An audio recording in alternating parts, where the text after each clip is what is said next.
ضرب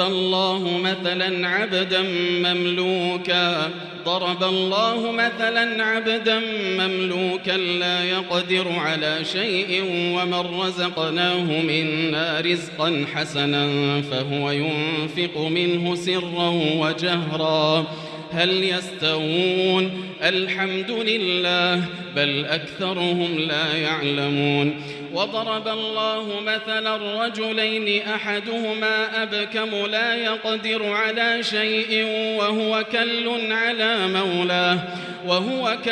على مولاه أينما يوجهه لا يأتي بخير هل يستوي هو ومن يأمر بالعدل وهو على صراط مستقيم ولله غيب السماوات والأرض وما أمر الساعة إلا كلمح البصر أو هو أقرب إن الله على كل شيء قدير والله أخرجكم من بطون أمهاتكم لا تعلمون شيئا وجعل لكم السمع والأبصار والأفئدة لعلكم تشكرون ألم يروا إلى الطير مسخرات في جو السماء ما يمسكهن إلا الله إن في ذلك لآيات لقوم يؤمنون والله جعل لكم من بيوتكم سكنا وجعل لكم من جلود الأنعام بيوتا تستخفونها يوم ضعنكم ويوم إقامتكم ومن أصوافها وأوبارها وأشعارها أثاثا ومتاعا إلى حين والله جعل لكم مما خلق ظلالا وجعل لكم من الجبال أكنانا وجعل لكم سرابيل تقيكم الحر وسرابيل تقيكم بأسكم كذلك يتم نعمته عليكم لعلكم تسلمون فإن تولوا فإنما عليك البلاغ المبين يعرفون نعمة الله ثم ينكرونها وأكثرهم الكافرون ويوم نبعث من كل أمة شهيدا ثم لا يؤذن للذين كفروا ولا هم يستعتبون وإذا رأى الذين ظلموا العذاب فلا يخفف عنهم ولا هم ينظرون وإذا رأى الذين أشركوا شركاءهم قالوا ربنا هؤلاء شركاؤنا الذين كنا ندعو من دونك فألقوا إليهم القول إنكم لكاذبون وألقوا إلى الله يومئذ السلم وضل عنهم ما كانوا يفترون الذين كفروا وصدوا عن سبيل الله زدناهم عذابا فوق العذاب بما كانوا يفسدون ويوم نبعث في كل أمة شهيدا عليهم من أنفسهم وجئنا بك شهيدا على هؤلاء ونزلنا عليك الكتاب تبيانا لكل شيء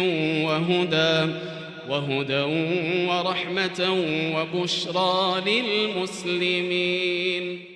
إن الله يأمر بالعدل والإحسان وإيتاء ذي القربى وينهى عن الفحشاء والمنكر والبغي يعظكم لعلكم تذكرون وأوفوا بعهد الله إذا عاهدتم ولا تنقضوا الأيمان بعد توكيدها وقد جعلتم الله عليكم كفيلا إن الله يعلم ما تفعلون ولا تكونوا كالتي نقضت غزلها من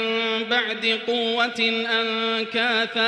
أنكاثا تتخذون أيمانكم دخلا بينكم أن تكون أمة هي أربى من أمة إنما يبلوكم الله به وليبينن لكم يوم القيامة ما كنتم فيه تختلفون ولو شاء الله لجعلكم أمة واحدة ولكن يضل من يشاء ويهدي من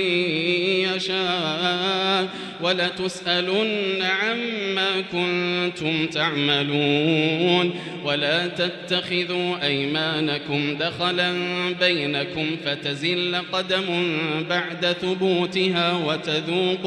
وتذوقوا السوء بما صددتم عن سبيل الله ولكم عذاب عظيم ولا تشتروا بعهد الله ثمنا قليلا إنما عند الله هو خير لكم إن كنتم تعلمون ما عندكم ينفد وما عند الله باق ولنجزين الذين صبروا أجرهم بأحسن ما كانوا يعملون من عمل صالحا من ذكر أو أنثى وهو مؤمن فلنحيينه حياة طيبة ولنجزينهم أجرهم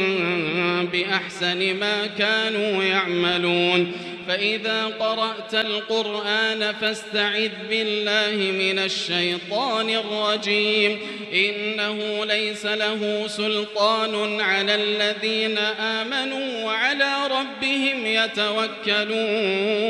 إنما سلطانه على الذين يتولونه والذين هم